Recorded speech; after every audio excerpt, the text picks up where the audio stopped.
Hello and welcome to my September wrap-up. September has been a funny old month. It started off like any normal month and then quickly went downhill. I found out that I'm going to be having surgery and yeah, I kind of gave up on reading a bit in the middle, but let's not talk about that. That's not what you're interested in hearing. The first, I read 10 books this month. And the first 5 that I read as part of the Scooby-Doo-a-thon. So I will link that above if you haven't seen it. I'm not going to go into detail. Sorry, I can't talk this morning. I'm not going to go into detail with those as there's a whole video on what I thought of them. When I was doing that though, I started doing kind of vlog style wrap-ups where as soon as I finished the book, I sat and kind of said what I thought about it. So I've done that for a few of these books. These are the next 5 books that I read this month. However, these 2 I didn't do vlog style. This one was because it was read before I started doing vlog style wrap-ups. So this is Agatha Raisin and the Vicious Vet. I gave this a 4-star. This is the second Agatha Raisin book that I've read, and I am now going to read all of them because I really enjoy them.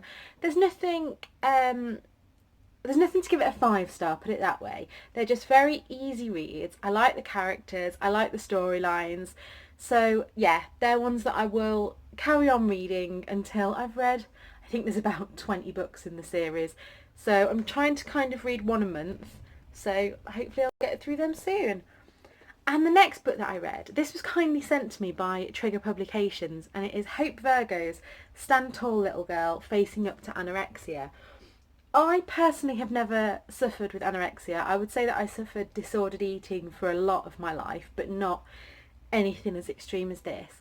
But actually one of my best friends is still struggling with anorexia, and reading this kind of, I feel like it's hard to say. I can't empathise because I don't think anybody going through it will know what it's like. But actually, reading this as someone with depression, some of the things that Hope says about carrying on, I loved it. I find it really hard to talk about, but I mean, she goes through diaries of what it was like being in the hospital. She talks about knowing that one of the girls sadly passed away who was facing up to anorexia with her. It's a really hard hitting book. I had to read this over several days because I had to keep putting it down because it was making me so emotional. But honestly, anybody that's suffering with any kind of mental health problem or knows someone that is, I mean, I think the statistic now is 1 in 4 of us are currently suffering from a mental health problem. I would definitely recommend reading this, especially if you're like me and doing any kind of nursing or, healthcare course. I've said before and I'll say it again, anything that's own voices I really love because it kind of puts you in their shoes. Yeah, so now we'll go on to the vlog style wrap-ups. I'm tired right now, but I've just finished reading Holly Bourne's How Do You Like Me Now, and I'm so torn. There were some bits of this book that I really loved, but I hated the main character. I absolutely hated Tori. I think I'm going to give it a 3-star. I think Holly Bourne is a fantastic writer and I loved the way the book was written, but it was just too problematic for me. There was so much diet culture references in it that I just wanted to throw it through the window at times. So yeah, I wouldn't recommend this one, but I am going to try reading some of her other books.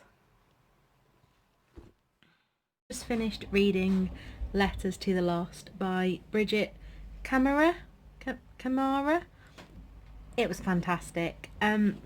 This book deals so delicately with grief and loss, with messages sort of not to judge a book by its cover and getting to know people. And yeah, I'm going to give that 5 stars because it was fantastic.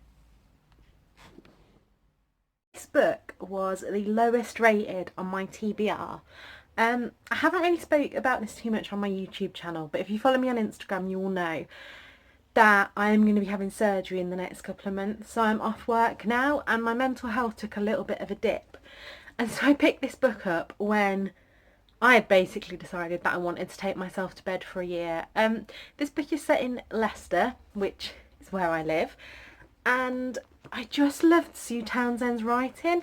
I haven't read any of the Adrian Mole diaries, which she's most famous for, but I think I could really relate to this book because all the places that they mentioned were places that I regularly visit, etc. And yeah, like I say, it's got such bad ratings, but I've rated this a 4-star.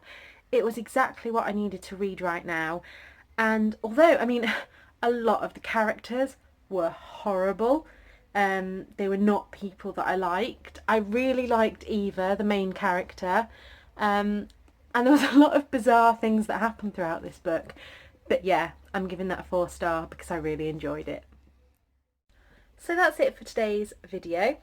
These are all the books that I read this month. They are quite heavy, and only one that I really didn't enjoy is Kicking the Bucket List. So yeah, I think there's a good mixture of 4 and 5-star reads there this month. If you like this video, please give me a thumbs up down below and subscribe to my channel if you haven't already. Also, please let me know based on these which of these books you enjoyed, which you didn't. I always like having discussions with people, whatever their views on the books are. And if there's any that you recommend to me based on the ones that I loved this month, I would also appreciate that. So until next time, look after yourselves.